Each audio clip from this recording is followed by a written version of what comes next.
September 1948 মাত্র 4 মাস আগে প্রতিষ্ঠিত হয়েছে স্বঘোষিত রাষ্ট্র ইসরায়েল।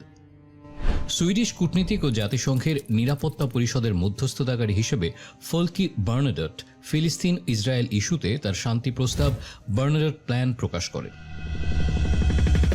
ঠিক তার একদিন পরেই সুপরিকল্পিতভাবে হত্যা করা হয় ফোলকি বার্নাডটকে। দীর্ঘদিন গোপন থাকার পর 1988 সালে প্রকাশিত হওয়া এক নথিতে দেখা গেছে জায়নিস্টের সশস্ত্র মিলিটেন্ট সংগঠন লেহি এর প্রধান জেসুয়া কোহেনের হাতে নিহত বার্নাডটকে হত্যার নির্দেশ দিয়েছিল খোদ ইসরায়েল। অথচ সুইডিশ রাজপরিবারের প্রভাবশালী এই কূটনীতিক 1940-এর দশকের মাঝামাঝি সময় হিটলারের অজ্ঞাতে জার্মান বন্দি শিবির থেকে 31,000 বন্দির মুক্তির ব্যবস্থা করেছিলেন, যার বেশিরভাগই ছিল ইহুদি। তার অপরাধ ছিল তিনি তার শান্তি প্রস্তাবে ফিলিস্তিনে আরবদের প্রত্যাবর্তনের অধিকারের পক্ষে সমর্থন জানিয়েছিলেন। তিনি অস্থায়ী ইসরায়েলি সরকারকে তাদের ঘরে ফিরে যাওয়ার জন্য জোরালোভাবে অনুরোধ করেছিলেন এবং সমস্যা সমাধানে বার্নাডট ইসরায়েল ও ফিলিস্তিন দুটি আলাদা রাষ্ট্রের প্রস্তাব দিয়েছিলেন।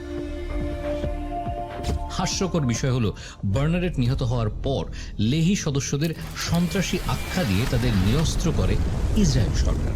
কিছু সদস্যকে গ্রেফতারও করে, কিন্তু তা যে আইওয়াশ তা বুঝতে কারোরই কষ্ট হয়নি। আরও হাস্যকর আইরনি হল, বার্নাডট হত্যাকাণ্ডের স্বীকৃত অন্যতম পরিকল্পনাকারী ইত্তাজ শামির 1983 সালে ইসরায়েলের প্রধানমন্ত্রী পর্যন্ত হয়েছিলেন।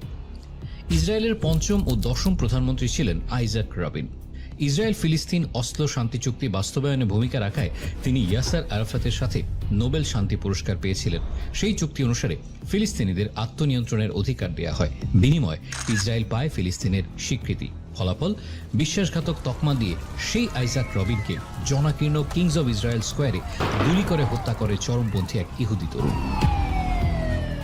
বেশ মোটা দাগে অভিযোগ আছে, আইজাক রবিন হত্যাকাণ্ডে সরাসরি জড়িত ছিলেন ইসরায়েলের তৎকালীন বিরোধী দলীয় নেতা এবং বর্তমান প্রধানমন্ত্রী বেনিয়ামিন নেতানিয়াহু। ইসরায়েল ফিলিস্তিন ইস্যুতে এই দুটি ঘটনা তাৎপর্যপূর্ণ এটা বোঝার জন্য যে ইসরায়েলের বৃহত্তর একটা অংশ, বিশেষ করে ডানপন্থী রাজনৈতিক দলগুলো কোনোভাবেই ইসরায়েলের পাশাপাশি স্বাধীন ফিলিস্তিন রাষ্ট্রের অস্তিত্ব দেখতে চায় না।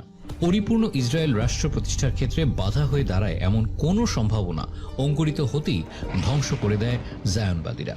2 স্টেট নেশনের দাবি নানা সময় উঠলেও যে কারণে বাস্তবায়ন করা যায়নি। এই বিরোধে অন্তত কার্যকর সমাধান হিসেবে ফিলিস্তিনকে গাজা এবং পশ্চিম তীরের বেশিরভাগ অংশ নিয়ে একটি স্বাধীন রাষ্ট্র হিসেবে প্রতিষ্ঠিত করতেও ইসরায়েলের দ্বিমত।